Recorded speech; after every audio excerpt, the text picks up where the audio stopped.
Olá pessoal do canal, tudo bem com vocês? Estou aqui com esse micro-ondas, né?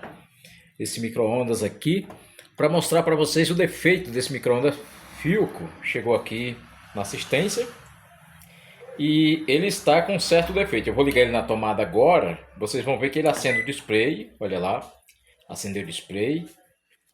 Agora eu vou colocar aqui um tempo. Vou colocar um tempo só de 1 segundo. Não, vou colocar 2 segundos, tá? Vou colocar 2 segundos aí para vocês verem o defeito que está ocorrendo com esse forno. Primeiro aperta a tecla cancelar, né? Depois 2 segundos.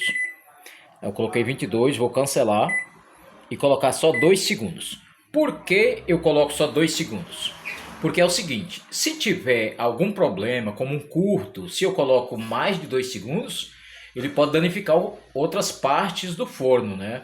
Então, para evitar danificar outras partes do micro-ondas, eu vou e coloco só 2 segundos. Escute aí que agora eu vou apertar a tecla Power para ver se está funcionando normal ou não, certo? Então vamos lá. Ele desligou, né, que eu demorei. Vou colocar os 2 segundos de novo e apertar Power. Ouviu o barulho aí? Um barulho horrível, né? Então tem um curto no forno, por isso eu coloquei só 2 segundos.